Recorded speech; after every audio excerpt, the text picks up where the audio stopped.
Welcome to the Module 1 Part 2 session. In this session, we're going to learn signaling over additive white Gaussian notch channel. So the subtopics that is covered here are introduction, geometric representation of signals. So in the part 1, we try to understand digital communication block diagram. So the block diagram of digital communication consists of 4 different parts. So the first one is information source, second one is the modulator, third one is the channel, and fourth one is the receiver here. So let us consider the message source with alphabet size m here. So with the fundamental knowledge of information theory and coding, we consider here a message source which is emitting the discrete symbols. So these message symbols are represented by M1, M2, M3 up to M symbols. So let us assume these M symbols have equiprobable in nature.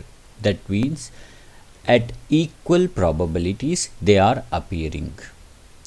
So the source here is emitting of that M symbols for every t seconds here. T seconds is nothing but the bit duration here. So with this fundamental, so let us try to write the prior probability. So the prior probability is given by probability of the symbol that is emitted by the message source is given by 1 by m for I is equal to 1, 2, 3 up to m, because there are m symbols. So now you can observe here stage 2 is happening. That means input to this vector transmitter is message source. So now the vector source produces a vector of real number Si, that is here. So what is the expression for that Si? Si is nothing but a matrix, a vector of real number. It is given by Si1, Si2 up to Sin.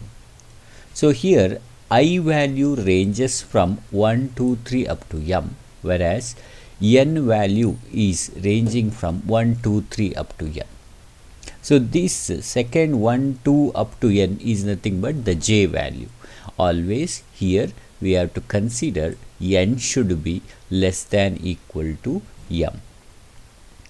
So in the next step, that is stage 3, we are going to see the modulator is coming into picture here. That means input to the modulator is the vector value, and this modulator construct a finite energy signal Si of t of duration t seconds. So that finite duration energy signal is given by this equation. Energy of that short duration signal is given by integral 0 to t Si square t dt. So the output of this transmitter is the finite duration energy signal Si of t. So now let us try to understand stage 4 here. Here we have to assume this channel is having sufficient bandwidth and 0 mean stationary white Gaussian noise, that is W of t here. So whatever the signal the transmitter is transmitting is put on the channel, because no channel is ideal here. Therefore corrupted signal will be appear at the input of the receiver here. Therefore, here the signal x of t is nothing but signal received at the receiver is nothing but sum of original transmitted signal and the noise of the channel here. So in stage 5, whatever the corrupted signal that is received at the receiver input is applied to detector here, which produces a vector of real number x from the finite duration energy signal here. So in the next stage, that is stage 6, now the vector receiver accept that value in order to estimate the symbol that was transmitted here at the transmitter side. Since error occurs here, so probability of symbol error can be given, which is given by the equation PE. This is nothing but probability of symbol error that is given by with prior probability 1 cent. The conditional with conditional probability it is detected as 0. Also with prior probability symbol 0 we sent. With conditional probability it is detected as 1 here.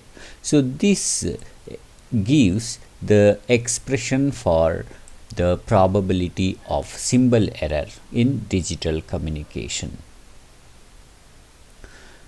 So with this basics, model of additive white Gaussian noise channel is represented like this. Transmitted signal S of t when it is put on the channel which is having white Gaussian noise W of t. Therefore, the received signal at the input of receiver is corrupted. It is given by x of t here. So now we'll try to understand the geometric representation of signal. How the signal is represented. So what is geometric representation of signal? It's a way of representing any set of m energy signal Si of t, which is the linear combination of n orthonormal basis function. We just seen here in this block diagram what is Si of t. Si of t is nothing but finite duration energy signal that is generated from modulator accepting the vector value Si. So this finite duration energy signal is given by this expression. Si of t is equal to summation of j is equal to 1 to n Sij phi j of t, and with this condition. What is that condition? Here the signals are finite duration, therefore t is greater than 0, less than equal to t, and there are m signal, therefore the I value we have defined like this. So let us try to understand the terms that is there in the equation we have written. Finite duration signal Si of t, that is the output of modulator which is going to be put on analog channel, that is given by this expression. So what is Sij here? Sij is nothing but it is the expression that we have given here. It is integral 0 to t Si of t phi j of t dt. So this Si of t is nothing but finite duration energy signal, and this energy signal is multiplied by basis functions that is defined by this expression. So here you have basis function, n basis functions, which forms orthonormal set satisfying this equation. Integral 0 to t phi I of t phi j of t is equal to 1, it yields value 1 for I is equal to 1. For I is not equal to j, it yields value 0.